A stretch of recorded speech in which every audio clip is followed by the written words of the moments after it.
Welcome to The Explainer. Today, we're unpacking a really incredible masterclass from Dr. Ed Pearson III, who's an associate professor and the director of the Core Lab at Alabama A&M University. He recently delivered this super insightful lecture on large language models, specifically zeroing in on edge cases and failure modes. We're going to shift our entire mindset today. Seriously, we're moving away from just asking, how to get outputs from an AI, and instead, we're going to learn how to anticipate and prevent LLM failures before they even happen. This is absolutely crucial, especially when we're working with sensitive community and equity data. Okay, let's dive into this agenda. Today, we are covering how to anticipate failure, the 6 primary breakdown patterns, the ethical stakes of all of this, diagnosing issues using the PACE framework, and finally, how to stress test your prompts. Section 1. Anticipating LLM failure, or moving from output to failure prevention.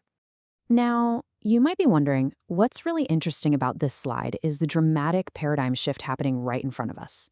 LLM failures aren't just random glitches, they actually follow highly predictable patterns based on how you structure your prompt and the specific domain you're working in. The beginner mindset, it simply asks, how do I get a good output? It's basically naive hoping. But the advanced prompt engineer asks, how will this prompt fail, and how do I guard against it before I even hit submit? By learning exactly how these models break down, we can actively design around their limitations. Section 2. The 6 failure modes.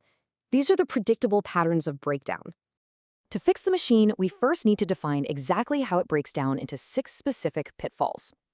The first of Dr. Pearson's 6 pitfalls is hallucination. This is when the model spits out highly fluent, incredibly confident-sounding facts, statistics, or citations that are completely fabricated. They literally just don't exist. This is particularly dangerous. And as Dr. Pearson points out, the stakes are exponentially higher when you're working with specific real-world communities. Think about it. A fake statistic in a general knowledge task? Annoying. A fake statistic about a local neighborhood? That can be absolutely disastrous. Failure mode number 2 is bias and stereotyping. Here, the model reproduces patterns from its training data that reflect historical inequities. It might center dominant groups while entirely erasing marginalized ones. So why does this happen? Well, because these models are trained on internet text that vastly overrepresents wealthy, Western, English-speaking, and predominantly white communities. If you don't actively counteract this in your prompt, the model is going to default right back to it. Next up is scope creep. This is when the model answers a question that's much broader or sometimes much narrower than what you actually asked. The usual culprits here? Vague action verbs. If you use words like discuss or tell me about, you're practically inviting the model to wander off topic because the problem scope just isn't tightly defined. The fourth pitfall is refusal. This is when the model just flat out says no and declines to engage. It usually happens because of content filters, tripping over perceived topic sensitivity, or maybe some ambiguous framing.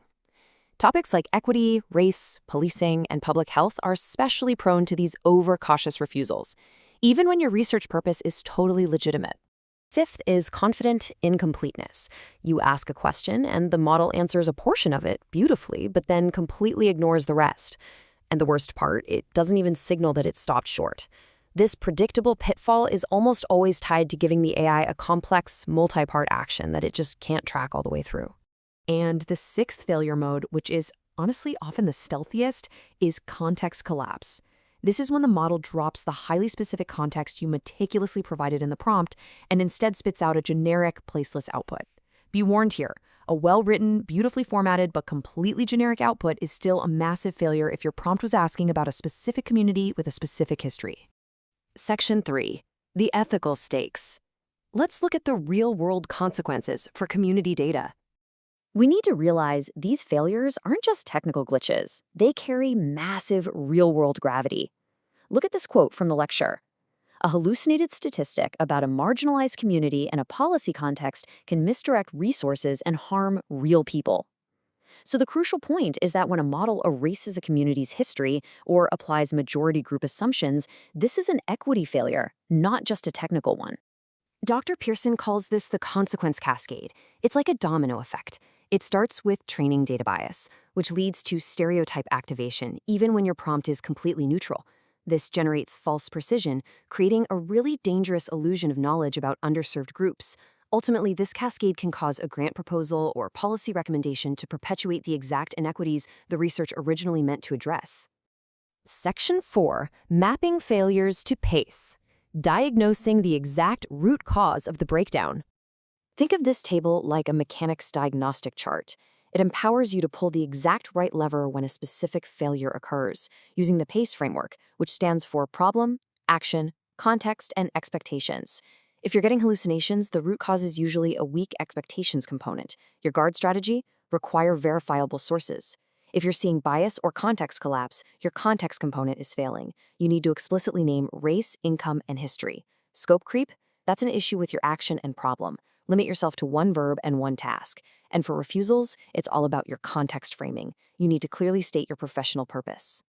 Let's look at hallucinations in action. Without a guard, you might just ask for a numbered list of 3 causes. In Dr. Pearson's example, the model completely fabricated a citation, Smith et al. 2023. But with the guard, the prompt explicitly says, provide one specific, verifiable source per claim. Note if data for this specific community is unavailable. And this brilliantly illustrates how a verifiability requirement in the expectations component forces the model to disclose its uncertainty rather than hiding it behind fake, confident-sounding data.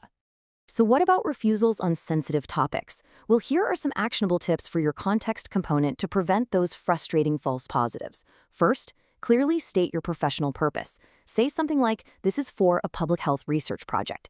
Second, reframe without avoiding the topic. If the term racial disparities gets flagged, try asking for structural factors contributing to differential health outcomes. It's the exact same topic, but it's a lower trigger for the filter.